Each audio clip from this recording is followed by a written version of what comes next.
Thank you for watching the World Community Magazine's Hour of Power Live on Facebook with your host Edward McQueen and April Garner Davis.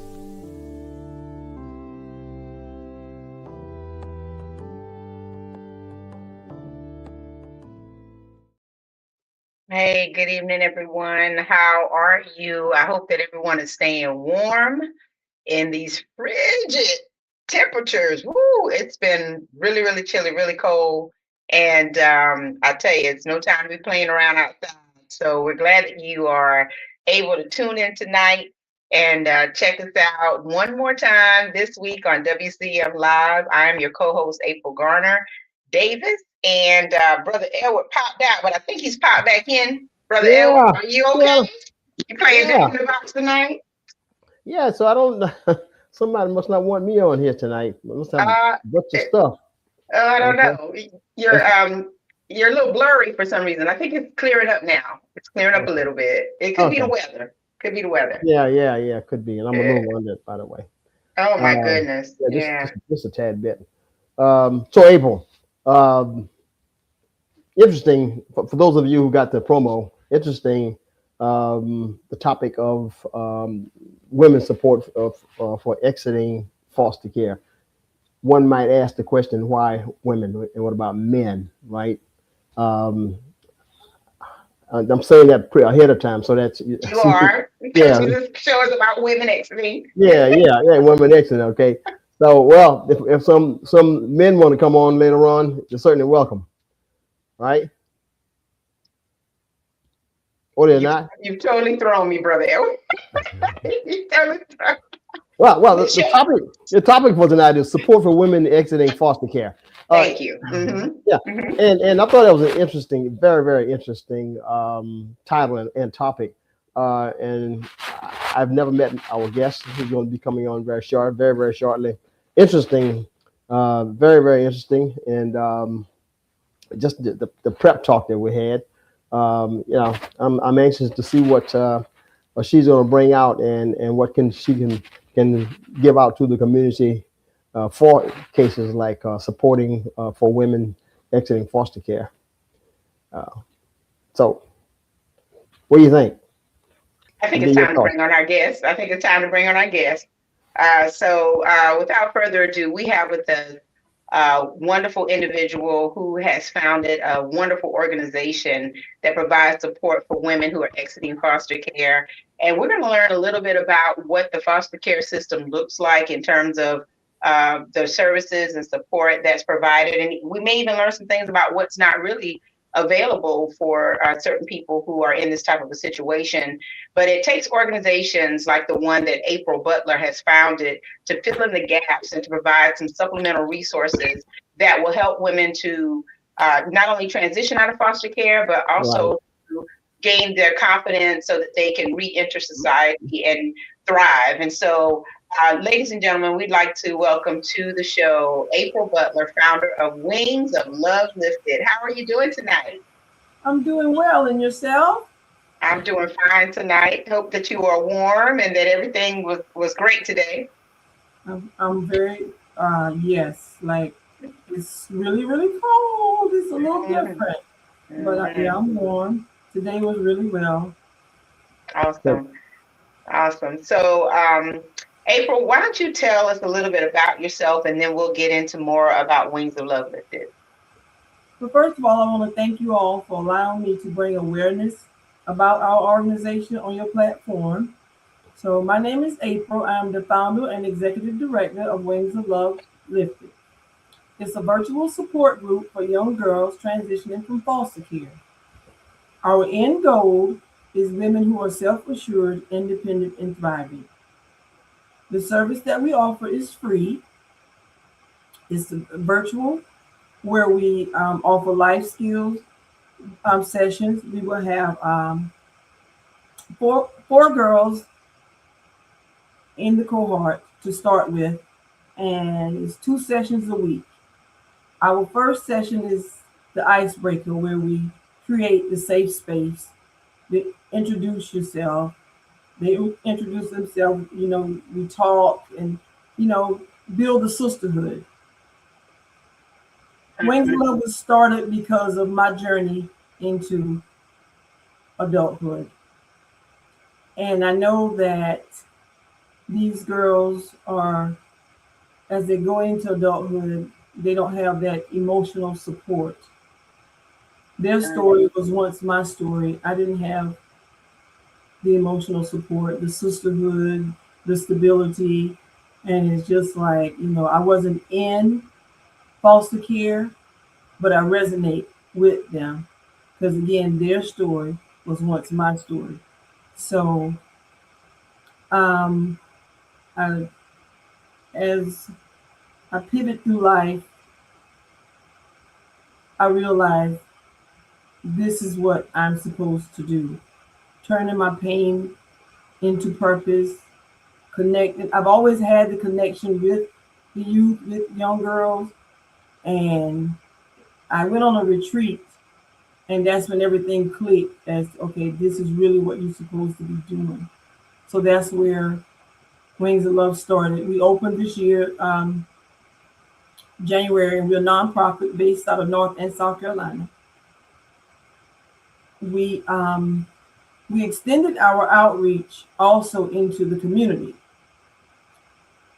Again, I'm thankful to bring awareness, but this is not an announcement. This is an assignment. So my assignment is to offer that emotional support, the guidance, the stability for these girls. And so, and you have a very compelling story. And of course, as people get to know you and learn more about your work, I'm sure that it's something that you will share as a way to confirm why you were inspired to start this organization. One of the things that I think is important for people to understand is that, the foster care system is not a perfect system. It is a system that, while it is designed to provide just that, a foster environment for young women, and people who think about foster care usually think about children, and it probably does entail also males at some point, but your specific focus is the woman who is transitioning out of foster care. And so, you call it the pathways to independence, and there's 4 different areas that you focus on for that. Why don't you share with us what those 4 pathways are to independence according to your program? Yeah, Pathways to Independence. That's the name of the program, and that's where we have the virtual support group with the sessions, session 1 through 12, and we had, the second session would be self-esteem. I don't really have them in my mind in order, but for me, I resonate with all of these sessions because job readiness, that's one that really sticks out to me because I didn't, I was just left to figure it out. So I was clueless.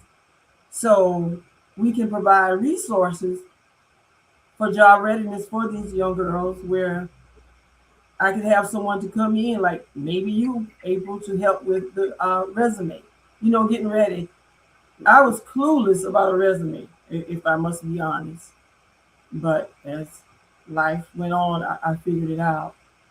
The financial empowerment, yes. Learning to, I don't know if it's balance budget or budget balance, is so important as you become an adult. So the financial literacy of it, that's key. If I knew then what I know now, it would be different. But I wouldn't change my story because it has led me to where I'm at now. To let them know they don't have to walk this journey alone, and we are here to support them every step of the way. Women's health is definitely key. We as women and men gotta learn to take care of ourselves early. We, as females, We need to look our best so we can do our best. So, like going for regular checkups, for your mammograms, all that is very important. Hygiene, you know, I think we should be pretty and look good 24/7, but I know that's, impossible. But anyway, so women's health is key, because it's if you going for your regular checkups, then you can prevent things if found early. So that's And tell us about the all women. of it. Tell us about the women's empowerment part as well. Because you have these 4 pathways to independence, and these are the things that you're actually introducing to the women who are in foster care or who are in a phase of transition. And so, why is the women's empowerment piece also a very important piece to your program? Because this is where we support, we build a sisterhood, the safe space to empower each other, to share resources, to uplift, to encourage. So and so may be having a bad day, so the women's empowerment is where we would, encourage to help try to figure out, whatever is going on. Sometimes, we don't have the answers right away, but, with a little research and support, we can get the answers. We can get, provide what's needed. So as you have, you started this program and you've introduced the pathways to women who are in foster care situations, or maybe they're, you've done some outreach to other areas, as we were talking about. What did you learn about the women along the way? What are some things that they really need in terms of support as they try to figure out how to regain their confidence and re-enter society? They definitely need that emotional support. They need guidance on preparing and getting ready for jobs. I'm going to shift a little bit. So I had the opportunity to speak at the halfway houses in North Carolina. And it was a great opportunity, but I noticed that now these are not, as I say, the halfway house. These ladies were, so some of them appeared to be sad, didn't have just basic things that we should have. And I noticed they're saying I got a job interview. I don't have my hair big, stuff like that. Appearance is important for a job interview. So they were lacking in that area. They creating the safe space was key. So as I made several visits to speak, the safe space was created. They began to open up, share things that had happened, to how they got to this point and didn't know how they were going to get to the next point, and didn't have transportation, didn't have a cell phone. There was lacking in so many areas. But they said to me, I've never opened up to anyone like I'm opening up to you. That one lady, she said, I really feel safe with you and sharing this. And she said, can you come back every week? She said, I feel I need to talk to you every week. And as I said, I was traveling from South Carolina to North Carolina. And I said, I don't live here.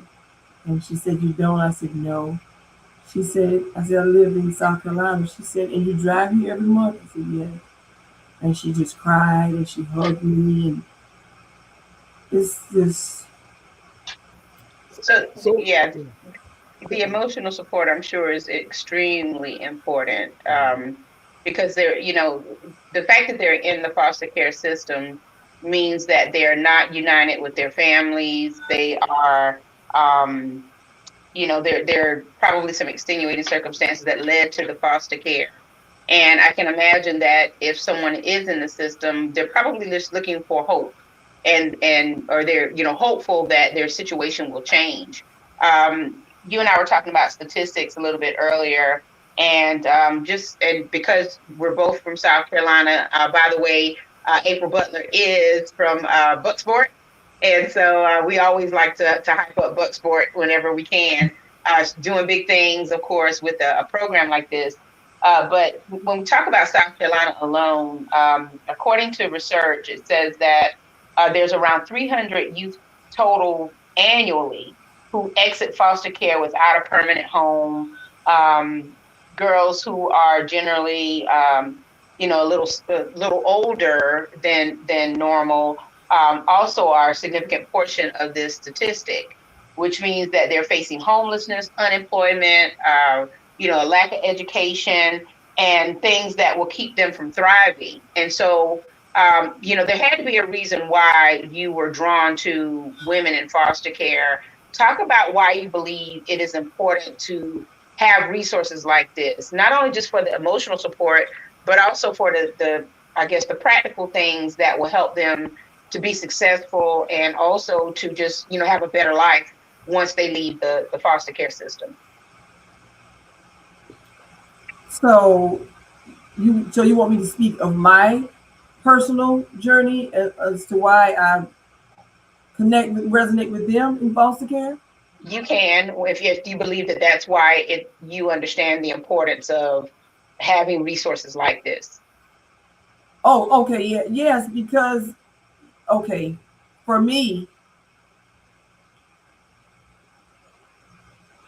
having to so now transportation is more available per se when I was going into adulthood.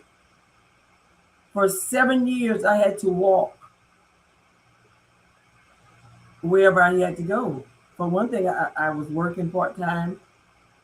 I didn't have the resources for a cab, the bus. So it's like, how do you navigate through that? That's scary. And then again, we have choices in life. I made some choices. So even during pregnancy, I had to walk. That was very difficult.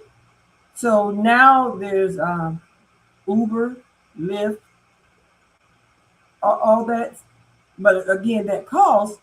But if you come through our program, it's free. We can provide resources where it can help you, where you won't have to say, well, I don't have funds. We can help with that.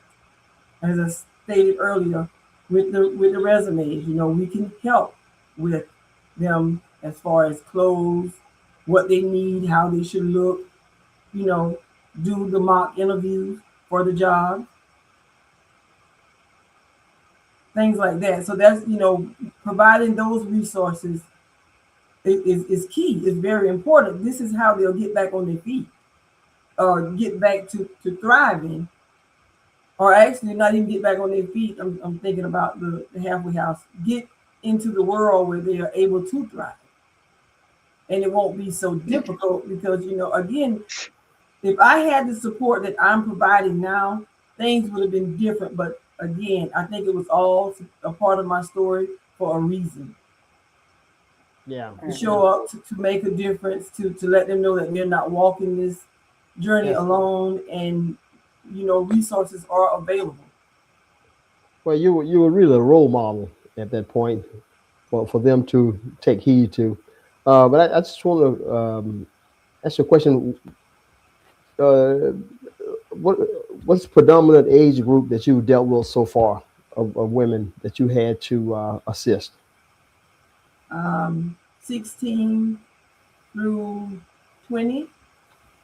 But our mission is age 18 to 21, but we are flexible with that. That's why, I've had the opportunity to be a blessing or be the mentor for a 16-year-old.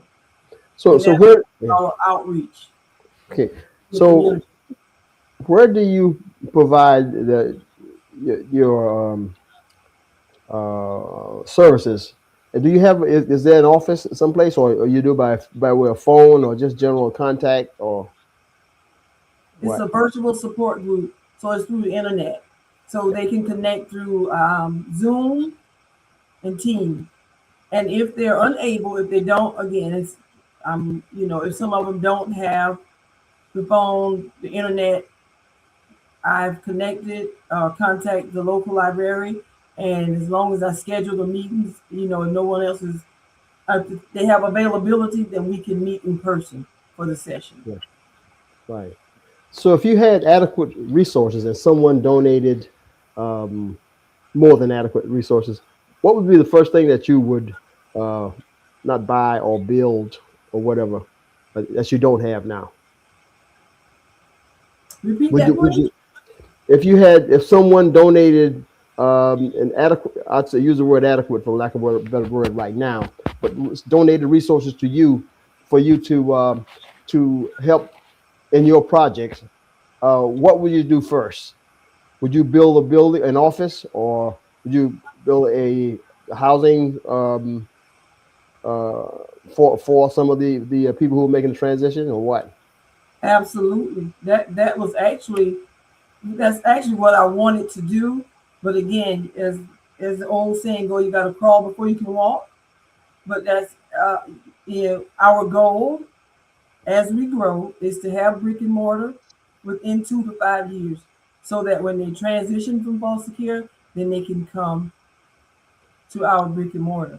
Absolutely, that's exactly what we would do. We have a question from the audience. Thank you for watching, Dorothy Reeves. And she asks, how are you introduced to the females? I have connected with the Department of Social Services, and they have connected me with the case workers, case managers, and that's how I'm connected with the group. Okay, and you mentioned earlier that you've also done some work in halfway houses. Was that a referral, or was it just your identification of the fact that there were some women who would probably be transitioning out of um, the halfway house? So that's not necessarily a foster care system, but I imagine that there were women there who actually could use the services that you had. So, is what you do just singular to foster care, or are you kind of using this outreach to reach women anywhere who need this kind of assistance? Well, again, our mission is the girls transition from foster care, Mm-hmm. but God is leading and I'm following. So He opened that door for me to speak at the halfway houses. And it Mm-hmm. was done through a donation from my daughter donating clothes. And they asked if she could come and speak. And she said, "Oh my, I don't do that, but my mom just opened a nonprofit and I will speak with her." And she did it. And I contacted the lady. And that's how it went. So it went from just donation of clothes, and that's how it started there. Mm-hmm. What are some, you and I were talking earlier about some other populations that could benefit from what you do. Are there any other areas that you'd like to reach out to? For example, in the education system, I'm sure that there are children or youth who are in foster care, but they attend, school, public school or what have you. So have you thought about actually extending your services to those populations as well? Yes, we did our outreach in South Carolina at the elementary school, and I don't know if they were in foster care in the school. I remained anonymous, Mm-hmm. and we were able to bless 5 children at the elementary school, and then we also sponsored another child in North Carolina at the high school. We are going to, so that came from our wings tree. Instead of the angel tree, it's called the wings tree, where we sponsored the young lady, and she's 16. In 2026, we will also do our wings promise, which will be for prom. So that will be, of course, well, I can't say of course, because they do have it in middle school, but in high school. So as long as the girl is making good grades, our organization will donate towards the prom dress or the hairstyle. So we definitely are it's active in the community. Mhm. But again, our mission is for the girls transition from foster care. But we, if we can, we don't want to overextend ourselves because again, we are in our formative years and we are learning as we grow. But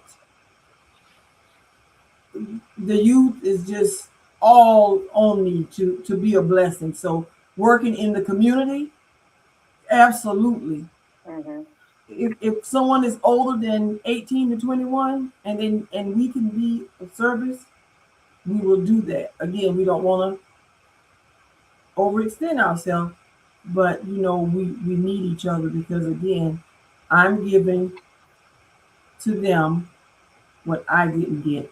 And Mhm. that fills me up with so much joy. And to piggyback off of Mr. I forgot your name. Don't charge it to McQueen. Mr. Yes. McQueen. As McQueen. we grow, we will definitely offer service support to young boys as well. But again, we gotta continue to because they need it too. Yeah, yeah. Um, Mhm.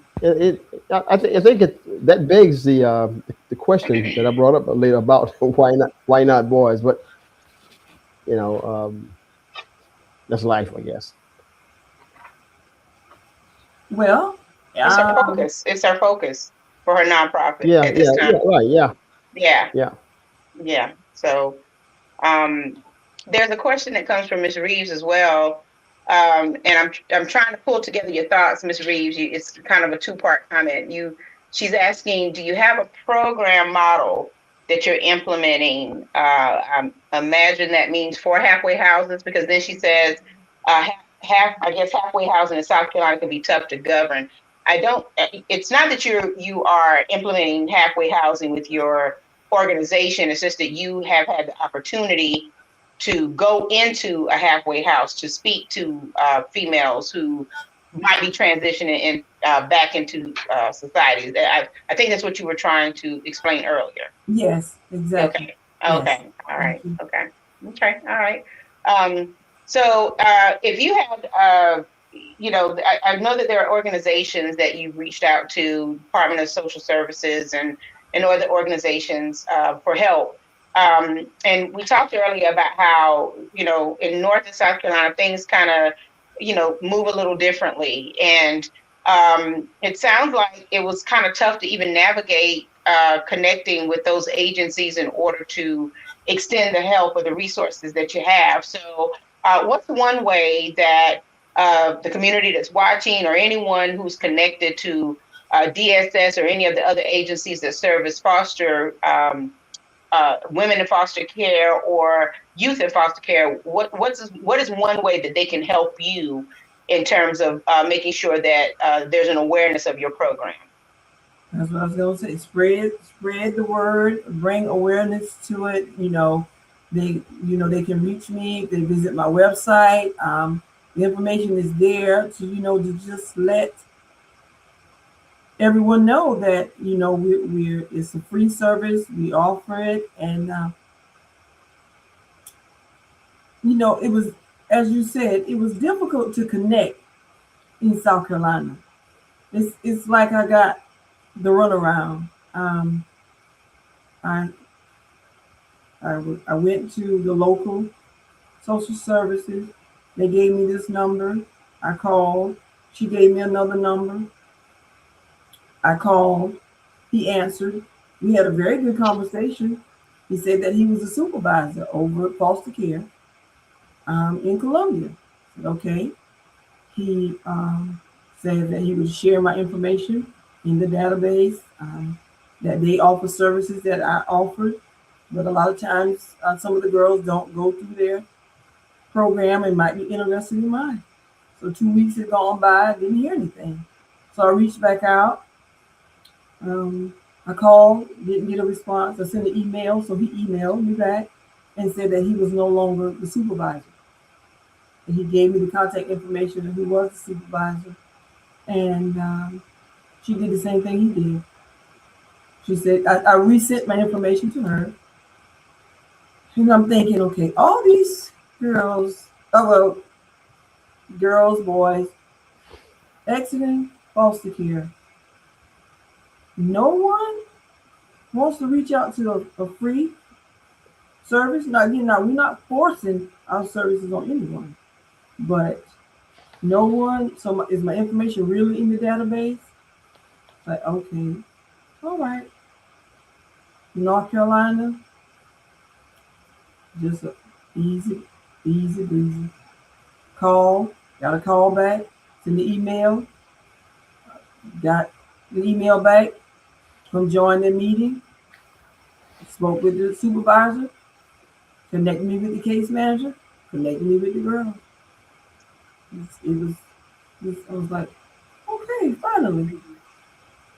So the connectivity is very important. And, sometimes at these agencies, there's a lot of turnover. Programs are dismantled. There are lots of shifts in and through an agency or organization. And I think that's another reason why it's important for even, these types of agencies to be connected to external nonprofits that can provide resources. Because for example, if DSS were offering a particular program and that program was dismantled or defunded, there may be a possibility that women who were coming through that program could be referred to a program like yours.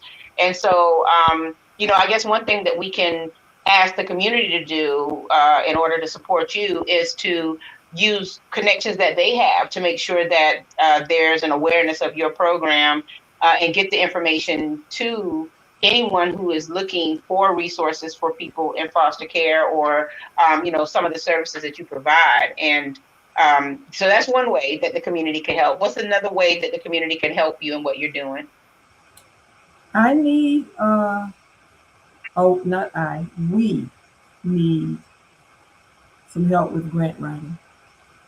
That's not my area. I tried it, I did it. But if anyone can connect me with someone that knows about grant writing, that would be excellent. Definitely. Support would be, we have the Wayne Circle where they can make a one-time donation, or at the Wayne Circle they can be a monthly donating. That support it this way with, as they come through and they need things and we have funding, we can definitely help with that. When I did the outreach at the high school, the social workers, I think she thought I was playing or joking around. She said, we never get calls like this. She said, are you serious? I said, yes, we want to sponsor a young girl. So she was very thankful for that. And so the donations that you, gain from the community, what exactly are the donations used for? Are you buying supplies for the young ladies? What are some of the ways that you're actually helping them? As you say, buying supplies. If they need a cell phone, maybe we could, do that, but no one has, needed that. Like trying to make like a care basket with like personal items that they would need. The funds would go towards if we brought someone in like you to help them with their with the resumes. You have to, if you bring a guest speaker in, you have to pay for that. Help with transportation. Okay. There's a question. Thank you, Stephanie Sessions Malone, for tuning in. She's actually a weekly guest. Do you keep in contact with the females once they leave the program? Absolutely. And once they go through the 12 sessions, if they feel that they need to come back again, like they're not ready or they want more support, they're welcome to come back through again. Mm-hmm. But yes, because staying in touch, as I told the lady today at the high school, we would like to stay in touch with the young lady that we sponsor through, her other years. She's a sophomore, you know, getting ready for graduation. If there's something that we can do that's in our budget, we would love to. We don't want it to be just a one-time thing, but again, we don't want to overextend ourselves. Mm-hmm. But staying in touch is key, because that way they know that they're seen and that they're heard, and they got that support. It's not like, okay, it is coming through the blah blah blah. As I said earlier, this is not an image to uphold. This is an assignment to complete. So we definitely stay in touch. Mm-hmm. So we have a couple of encouraging comments for you. Tanya DeWitt Green, thank you for watching tonight. She says, thank you for fighting for those who don't have any fight left in them due to circumstances they had to endure. You're an angel. And then also Rachel Putman, thank you so much for watching tonight. So proud to see the work you're doing as you live your purpose out loud and pouring into young adults as they transition. We had women of influence in our lives. Thank you, Lucille Moses and Gloria Reagan, just to name a few. She's right about that. And Miss Lucille Moses, my neighbor, is still one of those persons that is just a phenomenal presence in my life. And Rachel's right. When you have people who are willing to pour into you, to mentor you and guide you, and also, just like you said, to kind of coach and teach you the things that you need to know as far as how to to not only gain confidence, but to use your confidence in different areas. That kind of coaching and mentoring is priceless, especially for Black women. And so, and I'm sure that your program is open to anyone. It's definitely rooted in diversity.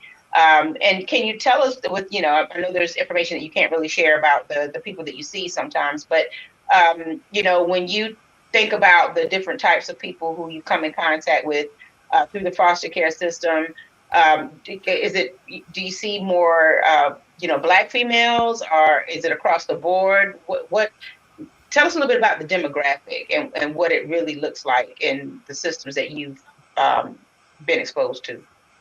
Actually, it's across the board. Mm-hmm. So it's not it's all this race, and no, it's across the board. Mm-hmm. And it's and pretty much a lot of them, they really need that emotional support, like you said, someone to pour into them. So I'm pouring with all I got. I have a dynamic team. Let me not leave that out. That really, I couldn't do it without them. Mm-hmm. And as I said, I'm providing what I needed, but I got, if this makes sense, as I became an adult, there were people that came into my life as an adult, like 30s and 40s, that poured into me. This is, like I say, this is why I'm here tonight. Like, I was like, you know what? Did I really need it then, or do I really need it now? And I think that, well, I'm not 30, but I really, yes, believing in me and supporting me and always there for me, no matter what. No matter what. Mm-hmm. So at the end of the day, I'm going to complete my assignment. I'm going to pour and pour and pour and make a difference, so that they're seen and they're heard and they're valued, and love is key. If it can't be an in-person hug, there'll be a virtual hug. Mm-hmm. And I think it's interesting, and it's actually great that you're able to provide the virtual sessions, because sometimes the barrier is transportation, and they can't get to a certain place in order to, take advantage of some of the resources that are available. So it's good that you are providing that. And if you will, before we start to wrap up, talk a little bit more about the actual program structure. I think you said that there's, is it 12 weeks or 12 sessions that they go through? Yes, it's 4 girls, 2 sessions a week, 6 weeks, 12 sessions, 2 cohorts. Yes. And Okay. again, if they feel like they want to come back through, they can do that because it's free. It's not a thing of, and there's no qualifications. I mean, someone asked, say, well, what if it's someone that doesn't speak English? I said, well, we'll cross that bridge when we get to it. Mm-hmm. You, Mm-hmm. you know, you can't. I just don't want to turn anyone away. And if it's something that we can do to figure it out, we'll figure it out. Mm-hmm. That would be easy. Find someone that speaks their language. Mm-hmm. So I think you must have had a lot of thought that came into your description of your title, which is you're the founder of Wings of Love Lifted. How did that come into play? I mean, those words that you chose. I love this. I love your question. So Wings of Love Lifted came from I I'm an earthy girl, spiritually led, and I have a strong connection with birds. Now I had another name, and my other mother said no, not that name. So she and I were talking, and as we were talking, the cardinal, was at the window, and they were chirping and chirping, and I was like, ooh, the birds. And that's how we came up with Wings of Love. Wow. Was through the yes, and the cardinals that visit me every day. I Really? have so many pictures, so that's how it came about. Wings of Love. So you get on, as they say, on the wings of love. Mm-hmm. So it's time to spread your wings. So we're gonna lift you high on the wings of love. All right. We have another question. Bonnie Edie, thank you so much for watching. Even though the teenagers are in foster care, do their parents have any contact with them? Some of them, but they. I try not to go into. I've learned to listen and not respond too much, or go, because some things can be a trigger. So as far as a few of them, they stay in touch with their biological parents. Mm-hmm. And Great. Tanya, that is great. Tanya DeWitt Green, I'm going to put this comment up. She says she's not sure if it's allowed, but she would like to challenge everyone watching to match her and give $25. If that's out of order against platform guidelines, she apologizes. No apologies necessary, Tanya. And so I'm going to put the I'm going to put the website back up so that everyone can see. If you go to wingsoflovelifted.com, No, she excuse me, it's .org. oh, sorry, .org. You can go to their donate page, and you can click on donate here. And there is a way for you to donate. You can do a one-time, monthly, or a yearly gift. And of course, if you're going to donate, please cover the fees, because that's important for organizations, especially startup organizations that lack in resources, but they're trying to do the incredible work. So just go to wingsoflovelifted.org, go to the donate page, make a selection of the type of donation you'd like to give, and click on the number, fill it in, and then donate with debit or credit card, or you can donate using PayPal. So April, it has been a pleasure to have you on here tonight. And thank you, Tanya Robinson, for watching. She says, thank you for being a safe place for these young women. And that's really important because in order for them to open up and allow you to help them, they have to feel safe with you and with the work that you're doing. So is there, anything else you'd like for us to know before we wrap up tonight's broadcast? Again, I want to thank you for allowing me to spread awareness about our organization. If there's anyone out there that know anyone for the grant writing, please reach out to me. You can make a one-time donation, join our Wayne Circle, and just keep me lifted up in good energy, good prayers, the organization in good energy and good prayers, because, again, that's why I extended the outreach to the community, because we need each other. We work better together. We need each other. Again, our mission is foster care, but there are girls in the community that also need our support. So whenever, however, that's what we're going to do. I'm just so grateful. And again, this is my assignment, and I'm going to complete the assignment, but I do need community support. I do. It's not an announcement. It's you're bringing awareness. I mean, it's not, I'm going to say that back. But yes, so I thank you for the opportunity, April. I really do. I thank you for all your support. You are amazing, and I love you. I love you too. I really do, April. And this is some great work that you're doing. And don't be discouraged about anything that seems like, a delay or that things aren't moving, as quickly as you want. Just like, I don't know this handle here, but the Ron guy. Okay, it's the Ron.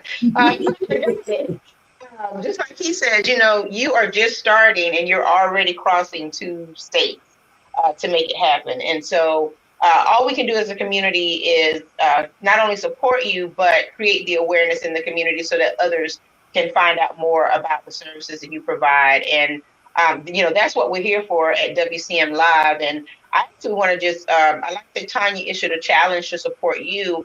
And I'd like to issue a challenge to all of our viewers to actually identify other organizations that need this kind of support, the kind of support that WCM Live gives every week, which is bringing awareness to, these types of things that are happening. I mean, I actually see a couple of people listed. I'm not going to call any names. I'm not going to call anybody out. But I see, some people who are actually listed in the audience lineup who are doing amazing things in the community, and they need to come on and talk about what they're able to provide the community in terms of empowerment and support, but also just resources. And so this is how we create this type of platform. And this is, one of the reasons why Brother Edward actually has this particular platform, mainly for education purposes. I mean, we are educating the public about what's out there, but also to create the awareness of resources and things that could be vital and extremely beneficial to the community. So thank you, April, for spending some time with us tonight. We really do appreciate it. And just keep on pressing, keep pushing, and just let us know how we can help you as you continue to, spread the wings of love, as you said, the wings of love lifted. Spread your wings. I think that's wonderful. Exactly. So we're going to give you some time back tonight. Thank you so much. And Brother Edward and I are going to stick around and do a few community announcements. So have a good evening. Thank you so much, April. Thank you. But Brother Edward, I tell you, it was great having her on the show to talk about her nonprofit. And, we hope to bring some more people on to shed light about the work that they're doing across communities. And yeah, absolutely. There's a lot of them out there. There's a lot of them out there. Right? You don't even have to have an organization. You can be an individual who's doing some big things, right? That's right. Yeah, absolutely. Yeah. It's slowly but surely. We're getting to them. We're getting to them. And so was that Sister Dorothy Reeves? Yeah, she said she's a beneficiary of this beautiful WCM, and truly, we appreciate you too, Ms. Reeves. We really do. Very, very much. Very absolutely. He works closely with Reverend Cheryl Adamson on their different young people projects, and deserving applause. April, you're from Sugar Hill, right? Oh yeah, Sugar. fine S sand, fine sand, the land of fine sand. Yeah, SUGA. there you go. Sugar Exactly. Hill. Yeah. Well, I brought that up for a reason. Apparently, we're having some little difficulties, I guess, with the gentleman that we really want to talk to, who's um, making a mark again, in a regrettable mark in the community coming up on the 20th, and that is that he'll no longer be running this place, and that is none other than our brother Abdul Salim. I usually say Singleton. Saeed. Saeed. Yeah. So everybody will know, okay? Yeah. See, and he runs. Well, he has been been been operating Singleton Grocery. That's the sign on the building. Singleton Grocery for the past 18 years, he said, and the brother's going to give it up, and he's getting good support. So if he doesn't bother to let us know why he wants to give it up, then there's no I don't want to push that, but he's giving it up, and he wanted to come on on the broadcast this evening and say a few words to the community that has supported him all those years, and I can tell you must have gotten a lot of support. I'll tell you, I mean, when this man's open up on Friday and Saturday, look, that's all. Those are only 2 days he needs to open up. His famous fried crabs that Marvin Latimer is always pushing and giving away. Marvin had this campaign on social media where he says, post in the comments, Marvin, give me crabs. That's what people would do, and they would win crabs. I want crabs, but yeah, it's Singleton's Grocery, of course, is just as the Whittemore Race Path Historic Society actually recognized it as our neighborhood landmark. Right. It truly is that, because I grew up looking out my back window at Singleton's Grocery, and there's so many memories that surround just that one little corner of Sugar Hill. Definitely when Mr. Ben was alive, and it was set up as a grocery store, canned goods, bags of rice, flour, sugar, whatever you needed, penny candy. And I remember when sodas were only 25 cents and things. I tell them my age now. But the bottom line was, it was the That's first. been a while. It's been a while. It was the first time, number one, that I remember thinking to myself, and it actually being like a semblance of entrepreneurship in the community. A community grocery store is what it was.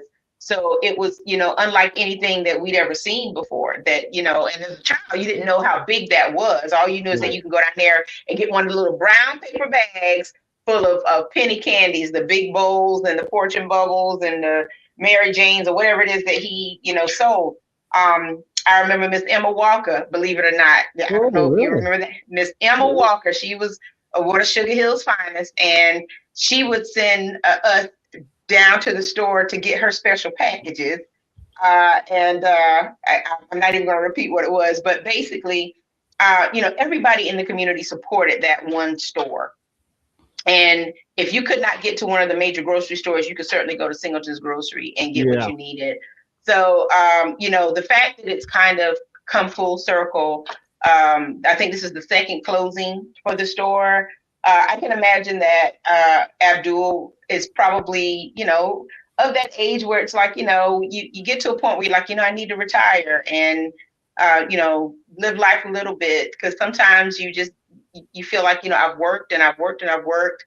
What is next? And so hopefully it's not the end of Singleton's Grocery, but it certainly will be missed as a landmark on the weekends when it was bringing traffic back into the community, and people, just enjoyed hanging out and going to get some fried crabs, because that's what he was doing. So, I never went over for the crab, but the spot fish, I'm telling you. Yeah, fish tubes, spot. Yeah. Oh man, it's blew my mind. Mm-hmm. Yeah. I'm certainly going to be saddened by his absence. Just I expect to see him there every weekend, but Mm-hmm. I'm going to be saddened by his absence. And like you said, maybe he'll decide to come back and open back up again, to start operating again. Mm-hmm. Um, he certainly didn't rule it out. Okay, my conversation with him didn't rule it out. But that means there's a little bit of hope there, because now I mean he was the only thing. He was the thing on Sugar Hill, Kurt, as of today, right? I'm sorry, say that again. He was the item on Sugar Hill. I mean, as of today, all right. I mean, there was no other store on right on Sugar in the Sugar Hill community area, right? Oh, there's never been another store in Yeah, Sugar Hill yeah. community. Yeah, I mean that's been the actual store. Now we had the candy ladies, Miss Essie and Miss Amma up the street, but that was Oh, the oh, official grocery store. That was the official grocery store. Yeah. So and then within their history, there was Singleton Groceries, and then across the street, Ben Jr. actually opened a store, but that lot was cleared and it's no longer there. There used to be a building right there in the corner, and he had not only some things that you could buy in the store, but I remember that he had like it was like a little Ferris, not a Ferris wheel, but what do you call it? The animal. Somebody help me in the comments. with the animals. Um, yeah, and it goes around and around. What do you call Uh, it? uh, What's the word for it, y'all? The Ferris wheel, that's the thing that goes around like this, right? that's yeah. But That's that's the word. thing. No, but it was one of those things, and you could go in the back and pop a quarter in or whatever, and it would spin you around or whatever. So you had a little entertainment for the kids in the neighborhood, but certainly a Sugar Hill landmark. So merry-go-round. Thank you, Miss McIver. Merry-go-round. But any Leave that to Miss Mike. merry-go-round.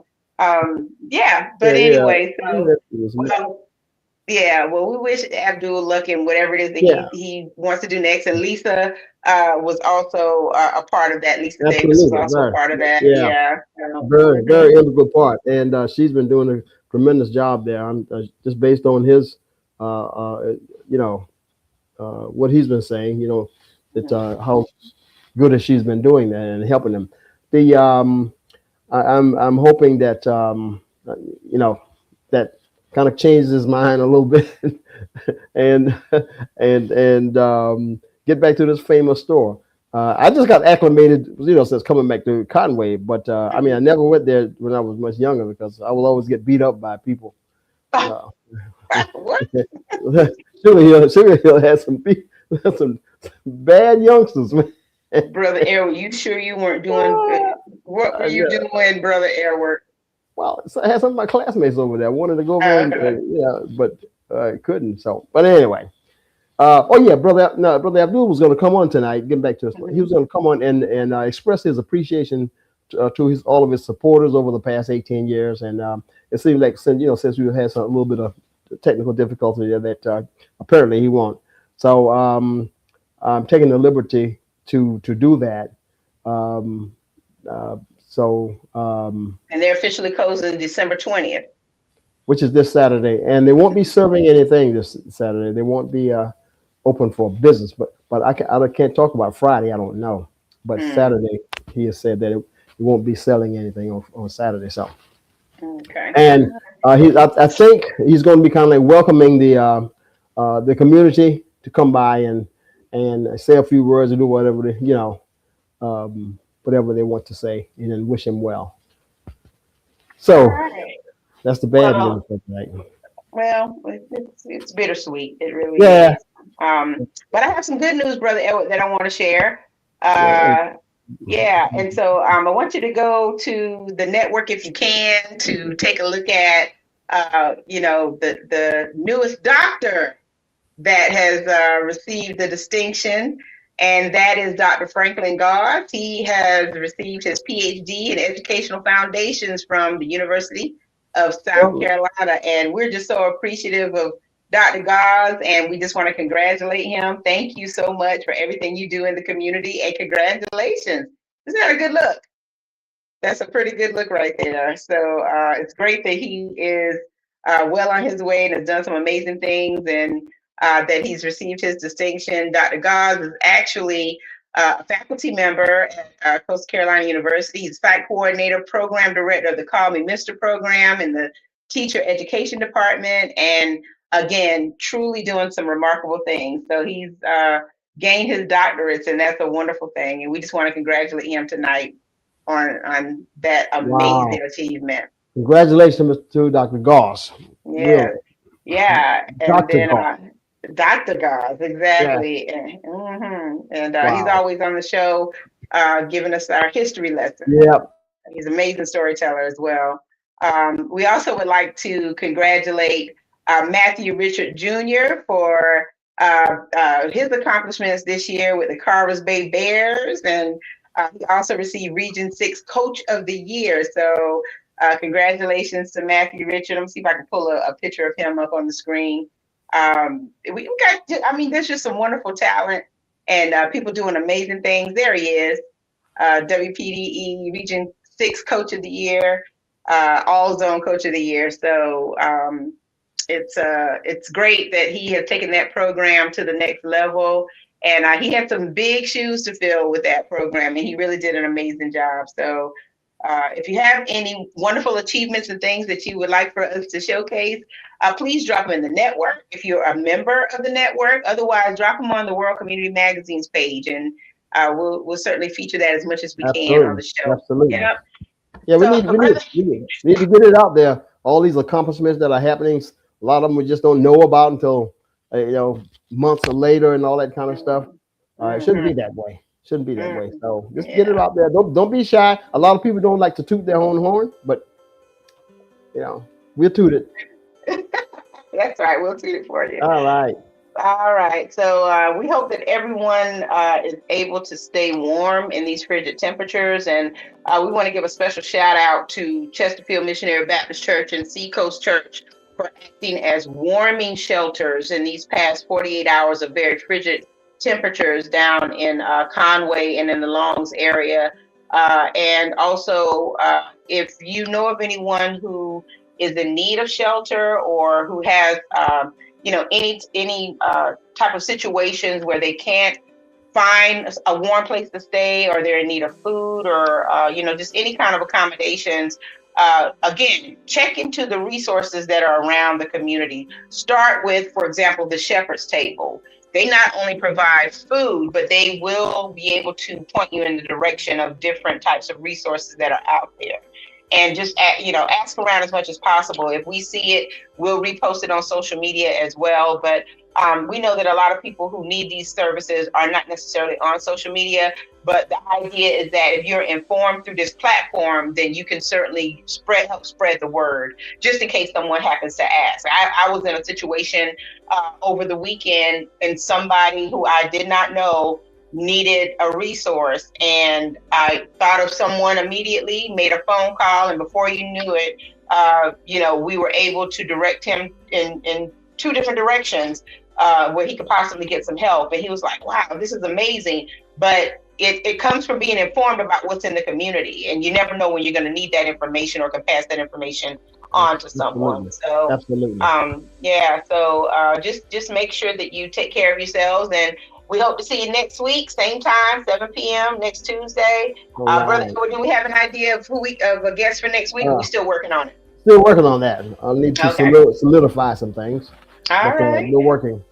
Okay. And Christmas is next week, y'all. So hope you got your Christmas shopping done. If not, this should be the year for homemade gifts. I'm going to throw it out there. Okay. For homemade stuff. So. But we just thank everyone for watching, and again, have a wonderful rest of your week. Stay warm, and we'll see you next week at 7 p.m. Thank you for all of our viewers and our commenters. Really appreciate your comments. Really. Yes, absolutely. All right. Well, take care. God bless. All right. Godspeed. Thank you for watching the World Community Magazine's Hour of Power Live on Facebook.